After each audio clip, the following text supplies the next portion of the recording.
할렐루야. 우리 주님을 찬송합니다. 여러분 안녕하십니까?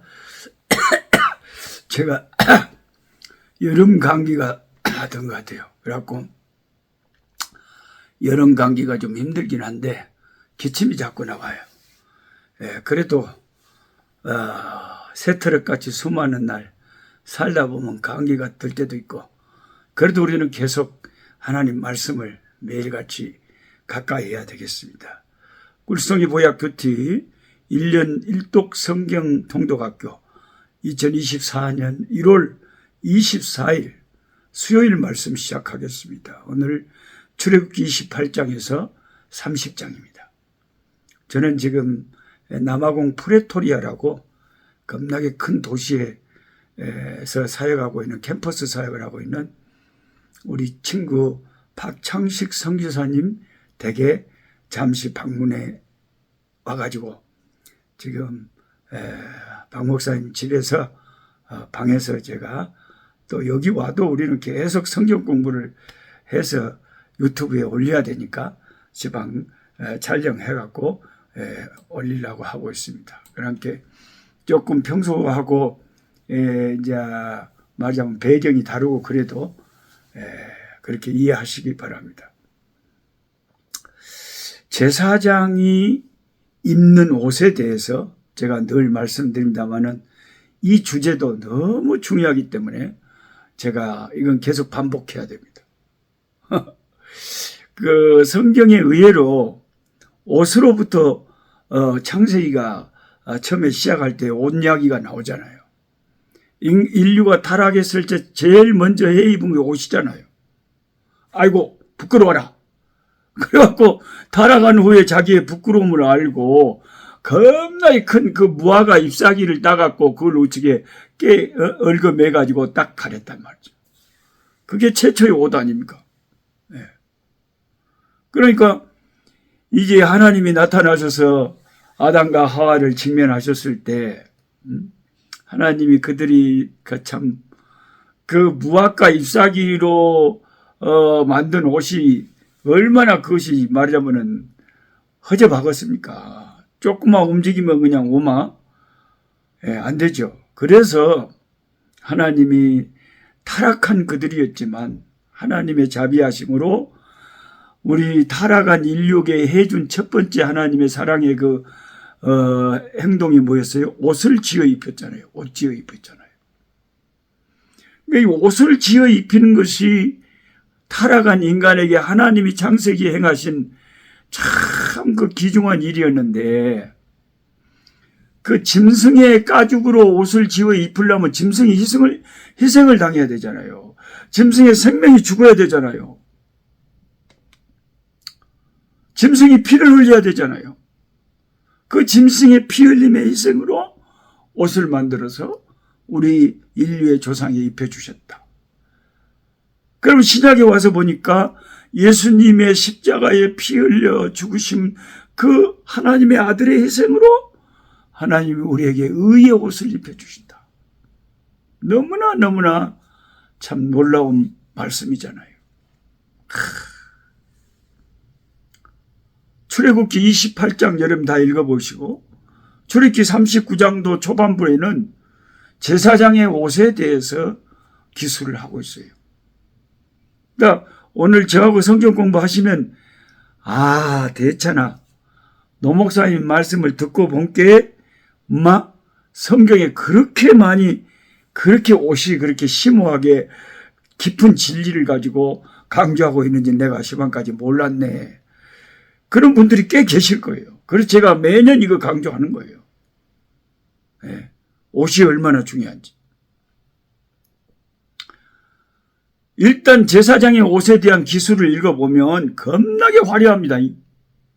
여러분이 그 유튜브나 검색창에다가 제사장의, 구약의 제사장, 대제사장의 옷 한번 쳐보면 아마 그림으로 그려서 나올 거예요. 아주 화려합니다. 속옷, 겉옷, 에봇, 머리에 쓴 관, 가슴에 흉패, 허리띠, 금띠, 그리고 그 치마가, 움직일 때마다 그 치마 제일 끝에 방울이 금방울이 달려있어 갖고 소리가 딸랑딸랑딸랑 찰랑찰랑찰랑 대단한 값비싼 옷이잖아요. 구약의 이 율법 시대의 대제사장 아론의 값비싸고 금빛 찬란한 화려한 의상을 우리가 보고 있으면 예수님의 그 모습하고 너무 비교가 되는 거예요. 지상에 계실 때 우리의 대제사장이신 예수님의 그 초라한 모습, 그게 서로 너무 극명하게 비교가 되는 거예요. 그렇죠. 예수님이 언제 화려하게 사신 적이 있어요? 진짜 예수님이 우리의 영원한 대제사장인데, 선지자 이사야가 묘사한 글에 의하면 그는 고운 모양도 없고 풍채도 없은즉 우리의 보기에 흠모할 만한 아름다운 것이 없도다. 그는 멸시를 받아서 사람들에게 버림받았으며 간고를 많이 겪었으며 질고를 아는 자라. 마치 사람들이 그에게 얼굴을 가리는 것 같이 멸시를 당하였고 우리도 그를 기히 여기지 아니하였도다. 이렇게 적혀 있습니다. 왜? 구약의 대제사장 의상은 그렇게 화려하게 입히신 하나님이 영원한 우리의 참 대제사장이신 우리 구주 예수님은 태어날 때도 마구간에 태어나게 하시고 마지막 순간에는 십자가에서 그렇게 처참하게 피 흘리며 죽게 하셨을까요? 너무 구약의 대제사장의 그 화려한 옷과 예수님의 삶이 너무너무 대비가 되지 않습니까? 대답은 간단합니다, 여러분. 아론은 구약의 제사장은 자신의 몸을 들여서 희생 제물이 되는 일과 아무 상관이 없었지만 예수님은 제사장이신 동시에 속죄양이 되어 우리 위에 죽으러 오셨기 때문에 그래서 속죄양은 죽어야 되잖아요. 죽음에 무슨 화려함이 있겠어요? 죽음은 비참한 것이죠. 아론의 머리에는 금관이 씌어 있었지만 예수님의 머리 위에는 가시관이 있었습니다. 아론의 허리에는 금띠가 둘러 있었지만 예수님의 허리는 창으로 찔려 피가 터져 나왔습니다. 하늘 영광을 버리시고 우리 위에 낮아지신 대제사장이신 우리 구주 예수님 생각하면 우리 주님이 얼마나 참 감사하고 감사한지, 얼마나 감사하고 감사한지. 십자가 고통당하사 버림받고 외면당하셨네. 짓밟힌 장미꽃처럼 나를 위해 죽으셨네. 나의 주 crucified, laid behind the stone, he lived to die, rejected and alone, like a rose trampled on the ground, he took the fall and sorrow me above all. 주님은 마지막 죽으시기 전까지 above all, 그 무엇보다도 he thought of me, 나를 생각하셨네. 아무도 죽기 위해 사는 사람은 없잖아요. 저와 여러분 죽기 위해 삽니까? 잘 살라고 살지? 근데 예수님은 he lived to die, 그는 죽기 위해서 사셨다. rejected and alone, 거절당하시고 혼자 되고 피 흘리기 위해서 사셨다. 삶의 목적이 달랐다는 거죠.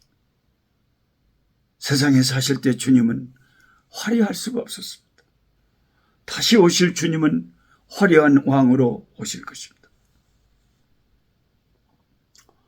예수 믿는 성도들은 모두가 왕 같은 제사장들이라고 베드로는 말했습니다. 베드로전서 2장 9절이죠. 왕 같은 제사장인 우리들은 장차 화려한 옷을 입고 하나님 앞에 서서 그를 경배하며 살아갈 것입니다. 우리가 입을 그 화려한 옷은 누가 입혔어요? 하나님이 그 어린 양 희생의 핏값으로 얼마나 비싸요? 계시록 7장 9절에 장차 흰옷을 입고 종려나무 가지를 손에 들고 보좌에 앉으신 어린 양과 하나님을 찬양하게 될 것입니다. 이 성도들이 입고 있는 이 흰옷이 바로 제사장의 옷입니다. 이 옷값은 너무 비싸서 아무나 사 입을 수 있는 옷이 아니에요. 이 옷값이 1억도 아니고 1000억도 아니고 조도 아니고 예수 그리스도의 핏값으로 산 옷이다. 그리고 의의 옷이다. 그 옷을 입으면 다 의로운 자로 아버지 앞에 나타나는 그 옷이 우리의 죄를 커버하는 거죠. 예수를 구주로 믿는 보배로운 믿음을 가진 자들만이 그 하나님이 아들의 핏값으로 산 옷을, 흰 옷을 입을 수가 있는 것입니다. 일반적으로 옷의 기능이 세 가지입니다. 첫째는 가려주는 거예요. 제가 옷을 입고 있지 않으면 시방 이거 촬영도 못합니다. 옷이 가려주니까 촬영을 하는 거예요. 옷은 우리의 부끄러움을 가려주는 거예요. 창세기 아담 하와가 자기들의 나체가 부끄러워 가리려고 입었던 것이 무화과 잎으로 만든 첫 번째 의상의 시작이었습니다.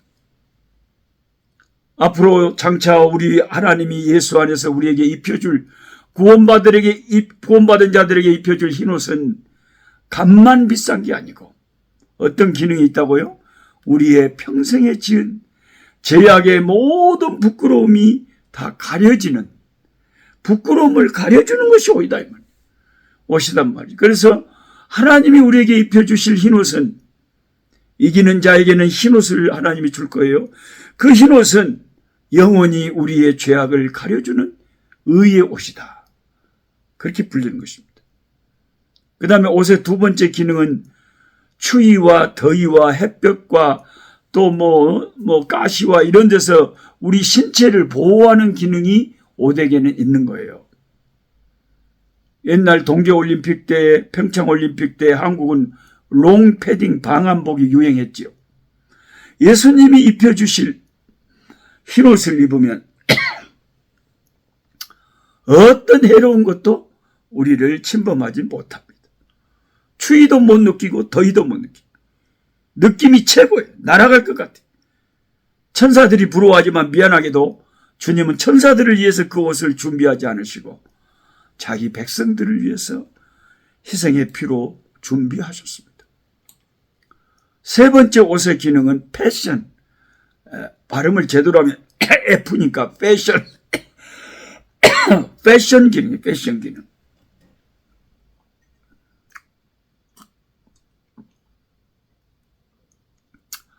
우리 친구 사모님이 기침한다고 도라지 물을 다 끓여주니 참 어찌 이렇게 사람들이 좋은지 모르겠어요.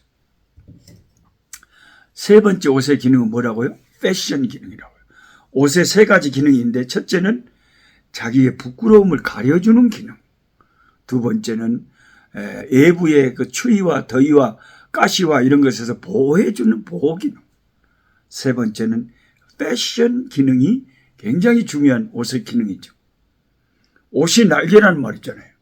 멋진 옷을 입으면 왔다 달라 보입니다. 저도요 옷을 멋지게 입혀놓으면 오마 여가 시방 아프리칸께 그러지 아주 볼만합니다. 그러게 옷에 따라서 사람이 확 달라 보이는 거죠. 나중에 예수님이 저와 여러분이 입혀주신 흰옷을 입은 우리의 모습은 천사보다 더 아름다워 보는 거예요. 천사보다. 천사들이 부러워하는 거예요. 천사보다 아름답게 우리를 보이게 하는 거죠. 흰눈보다 더. 바로 그 옷을 우리 주님이 그 피로 예비하시고 구원받은 백성에게 입히셔서 하나님 보좌 앞에 당당히 서게 하실 것입니다. 할렐루야 아멘. 이래도 제가 옷에 대해서 계시록에도 흰옷을 준다고 했고 창세기에도 하나님이 제일 먼저 옷을 만들어 우리에게 입혀주셨는데 이것은 결국 예수님의 십자가의 피생으로 우리에게 영원한 의의 옷을 입혀주시려고 하는 성경에 하나님의 의도가 담겨있다. 제 설명을 잘 들으시고 성경을 상고해 보시면 알게 될 것입니다. 어려서 시골에서 제 고향 전남 보성군 벌교 회정 상고 목골부락 우리 동네에서 추석 때 설날 때 엄니가 헌옷 장사 했지만 그래도 헌옷 중에서 제일 괜찮은 거 그냥 입혀주면 얼마나 그냥 새 신발을 신고 뛰어보자 반짝 머리가 하늘까지 닿겠네. 아주 그냥 그 새 옷을 입으면 얼마나 그렇게 좋은지 몰라요. 가난한 그 시절 부모가 자식을 사랑해서 명절에 새 옷을 준비해서 입혀주시듯이 우리의 영적인 부모 되신 하나님은 그리스도의 피값으로 값비싼 의의 옷을 사셔서 혼인잔치, 어린 양의 혼인잔치에 우리 신부들에게 다 입혀주. 신부가 입는 하얀 드레스는 아무것도 아니에요. 하나님이 입혀주실 그 성도들에게 입혀주실 그 의의 옷, 흰옷, 이것이 너무너무 귀한 옷이라는 거죠. 참 여러분 성경을 공부하면 공부할수록 참 심오하지 않습니까? 우리 삶하고 굉장히 연결되어 있으면서도 다 예수님의 피로 기결되고 성경을 꽉 스키즈 짜면 예수님의 피가 나온다. 할렐루야. 이게 진짜 성경을 바로 보는 거예요. 아버지 하나님 감사합니다. 구약의 대제사장 아론은 너무 그 의상이 화려했습니다. 우리의 대제사장이신 예수님은 지상에 계실 때 너무너무 고난을 많이 당하셨습니다. 그것은 우리를 구원하시기 위해서, 그것은 우리에게 의의 옷을 입혀주기 위해서, 우리에게 속죄함을 주시기 위해서 가신 어린 양의 십자가의 길이었음을 저희들이 압니다. 너무나 감사합니다. 그 주님의 사랑을 우리가 어찌 보답해야 되고 어떻게 갚아야 될지 모르겠습니다. 우리의 뼈를 가루로 만들어서 하나님 앞에 드린다고 해도 주님의 그 은혜를 우리는 보답할 수가 없습니다. 주여 우리에게 은혜를 더하여 주셔서 남은 인생 주 예수 그리스도의 이름을 위하여 충성할 수 있는 우리들 되게 해 주옵소서. 예수님의 이름으로 기도하옵나이다. 아멘. 약한 자 힘주시고 강한 자 바르게 주 환자 정케함이 주님의 뜻이라. 해 아래 압박 있는 곳 주 거기 계셔서 그 팔로 막아 주